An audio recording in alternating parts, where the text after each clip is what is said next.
2020 has been a very mixed year for many reasons. However, in the midst of it all, I've ended up having a lot more free time than I imagined I would, mainly due to lockdowns and me finishing my film production degree at the University of Salford. This meant that this year, thankfully, I was able to watch a lot of films. Using the app Letterboxd, I was able to make a list of everything I watched this year, and managed to watch exactly 100 films. So in this video, I've created a ranked list of them all. It's worth mentioning that in the mix of the 100 films are 5 documentaries and 10 stand-up comedy specials. However, they are all feature length, so they're over 40 minutes, so I've decided to include them in the list. But I will not be ranking the comedy specials, as they're not really comparable. I could easily speak for minutes about each film, especially the upper half and particularly the top 20, but for the sake of time, I'm just going to mention a sentence about each film on this list. And lastly, I just want to point out that these are all films that I've personally watched for the first time this year, and only a few of these were actually released in 2020. And here are some timestamps if you want to skip ahead to various points in the video. So without further ado, here we go. Identity Thief. As much as I love Jason Bateman, not even that can save this boring cash grab comedy. The Old Guard. Feels big budget, yet insanely small scale. National Lampoon's Christmas Vacation. Despite a few very well-timed gags, this is far too cheesy and over the top for my liking. Rather than jokes fitting into the plot is obviously just stringing together bad jokes. Descendants. Despite fun and clever musical numbers, the 2-hour runtime and awful CGI make this a really hard watch. Monster House. A simple fun story with some great voice acting, but again the dated CGI makes this a hard one to get through. Lady and the Tramp 2019. A poor remake, but with some pretty decent voice acting. Red. Pretty fun to see all these actors seemingly enjoying acting in this, but the story's pretty weak. LEGO Star Wars Holiday Special. A fun short LEGO adventure that's clearly aimed more at younger audiences. Mr. Right. Sam Rockwell plays a part seemingly written exactly for him. National Treasure 2. A fun globe-trotting adventure, but the plot gets ridiculous really quickly. Six Underground. A plot that feels like a generic Michael Bay film, but credit to all the action sequences and stunts involved. Jumanji 2017. Amazing chemistry between all the actors, particularly Kevin Hart and The Rock. Borat 2, subsequent movie film. I'm shocked this film exists, but Maria Bakalova really shines in this and I can't wait to see what she does next. Ghost. A really good performance from Patrick Swayze with an emotional ending. A Beautiful Day in the Neighborhood. Matthew Rhys and Tom Hanks smashed this, but the non-linear way in which it's told really stops it from being great. The Big Lebowski. I know this is controversial, but the story seemed so unstructured and at times random that I found it hard to stay engaged. King of Thieves. Michael Caine is clearly carrying this forgetful crime drama. Role Models. With a simple plot and obvious conclusion with some good jokes, the performances are what really makes you grow on this. Drive. Very stylistic, but the switch in tone and sudden violence comes so quickly that it's jarring. The Nightmare Before Christmas. A long overdue watch, and while I really appreciate the animation style and love the music, albeit a valid criticism or not, I just wish they spent longer in Christmasland. Pacific Rim. A big, dumb, fun action movie. The Lego Ninjago movie. Despite being the weakest of the Warner Bros. Lego movies, this is still enjoyable from start to finish. Casa de mi Padre. Weird, bizarre, but it's got some golden self-aware moments.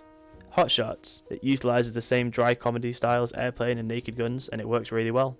One Day at Disney. An interesting documentary taking a look into the behind the scenes at Disney, from plenty of perspectives. Mission Impossible 2.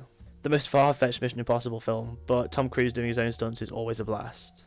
Who Framed Roger Rabbit? The pioneer art style that since led to Space Jam begins here, a light-hearted adventure with a few surprisingly dark moments. Rudolph the Red-Nosed Reindeer, 1964. Very dated animation and effects, but it's a classic tale and a fun time to watch, especially around Christmas. Roma. The subtle performances and dialing in on Cleo's character helps the film thrive, despite dragging at times. Eddie the Eagle. Obviously over-the-top performances, yet somehow accurately represent the man himself in real life. It's such a beautiful day.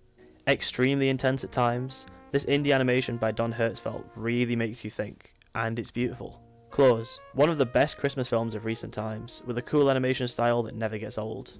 National Treasure. Cheesy but just the right amount. This is a fun adventure and I'm here for it. Spirited Away. Now I can recognise this as an animation masterpiece, it just doesn't hit me to the same extent that some of the Pixar films do.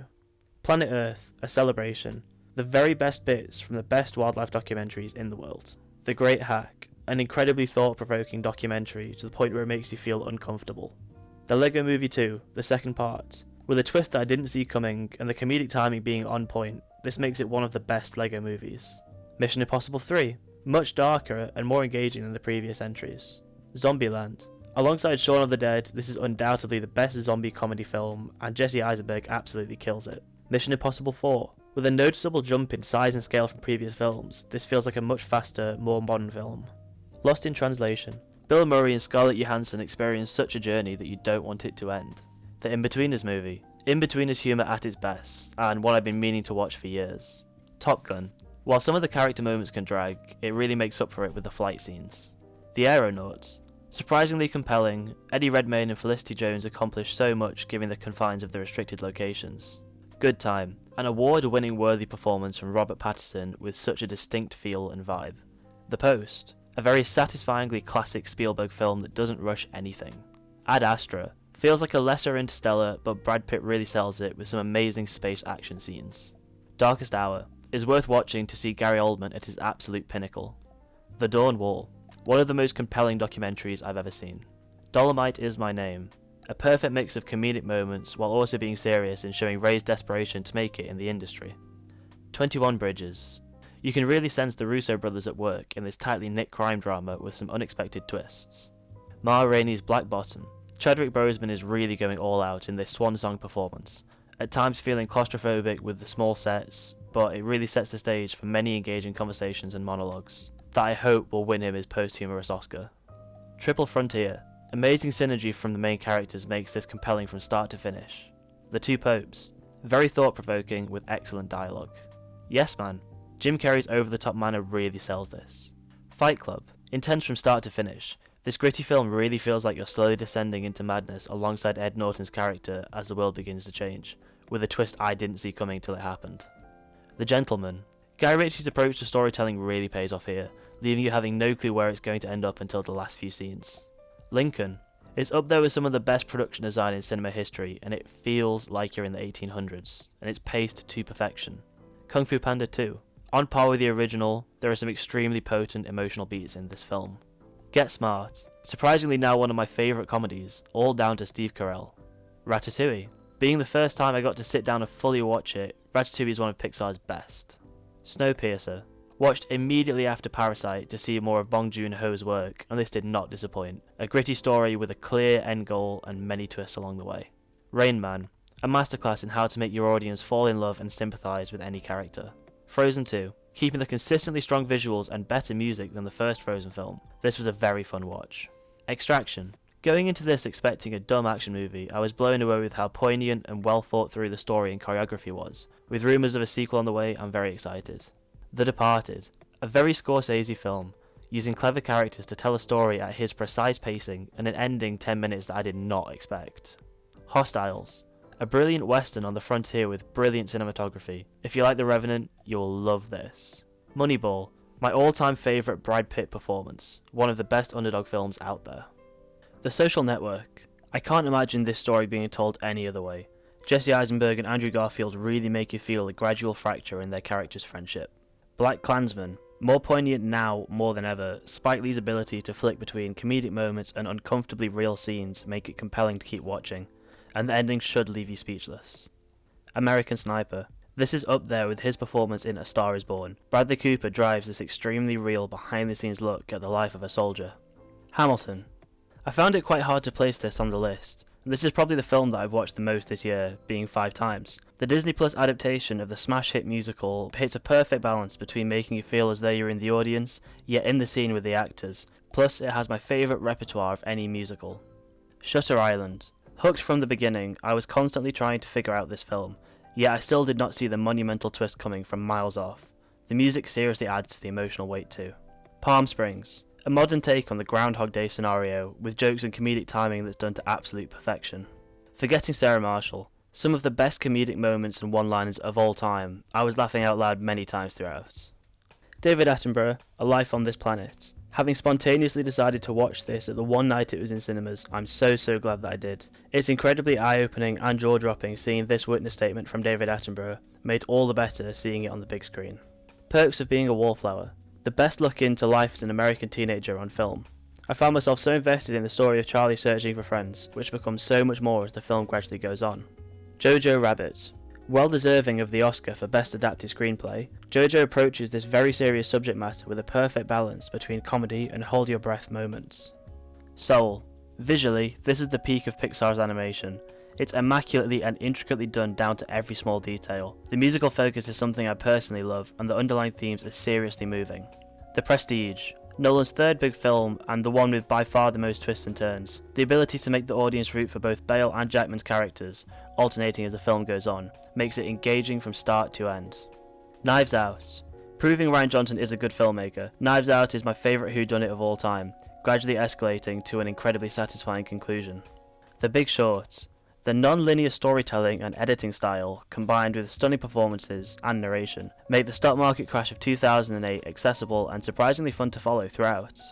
Red Sea Diving Resort. Chris Evans does a stellar job of taking point on this ambitious Netflix original, perfectly blending the genre tropes of both a modern war drama and a spy thriller. A Quiet Place. Being on the edge of my seat from beginning until the credits rolled, even finding myself holding my breath at times, this film takes an apocalyptic scenario and makes it entirely plausible. Plus, this is one of the few films where sound design is so perfectly prevalent that it's so easily noticeable and appreciated by the audience. Marriage Story. This is acting masterclasses from both Scarlett Johansson and Adam Driver. These performances were so powerful that I found myself crying at several points as it felt insanely real. 50-50. My new favourite comedy of all time. Joseph Gordon-Levitt perfectly portrays the full emotional range of a person in their predicament must be experiencing. This is easily one of the most rewatchable films I've ever seen, and I can't wait to watch it again and again. Parasite. Rightfully winning the Best Picture Oscar, along with 3 more wins and 2 more nominations. This is Bong Joon-ho at his absolute pinnacle. The editing, pacing, dialogue, twists, acting, and so much more are so precisely planned it makes it a thrilling watch. Tenet. Having waited months for this release, being able to experience Tenet in cinema on the opening night is easily one of the best cinema experiences of my life. In my opinion, this is complex filmmaking at its finest, that gets better and better on each repeat viewing, and knowing that the vast majority of what you're witnessing has been achieved with no visual effects makes it all the more impressive. Time inversion is brilliantly done, and for me this is one of Nolan's best films. 1917. In my opinion, this is the biggest technical undertaking in cinema history, having the entire runtime all being portrayed as if it's one shot. As the camera never breaks away, besides briefly in Acoust, you're non-stop fixated on the journey that Blake and Schofield have embarked on, hopeful for its success, but nervously anticipating things could go wrong.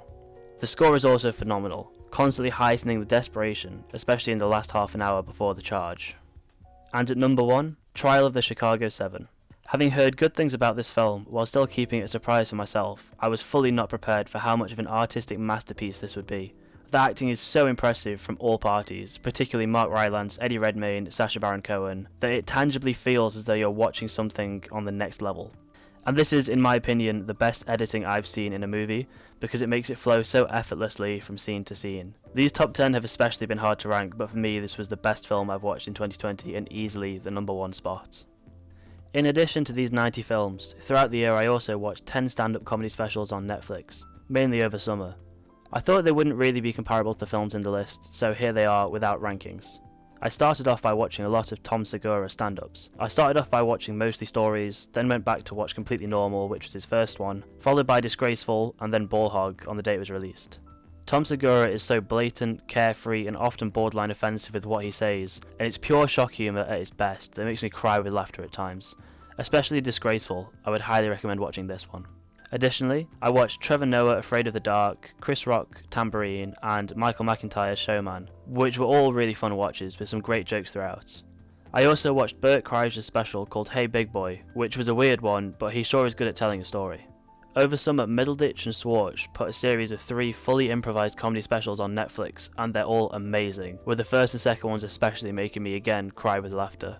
And lastly, I watched Donald Glover's stand-up Weirdo. This is probably as close as you'll come to getting a perfect stand-up set. It never gets samey, the jokes are hilarious, and Donald Glover's personality is just fascinating to watch. And there you have it. This ended up being a much larger undertaking than I anticipated at first, but I'm glad that I've done it. It's been fun watching such a range of films this year, and through it I ended up finding some of my new favourite films of all time. So thanks for watching, and I guess I'll see you next year for what I watched in 2021.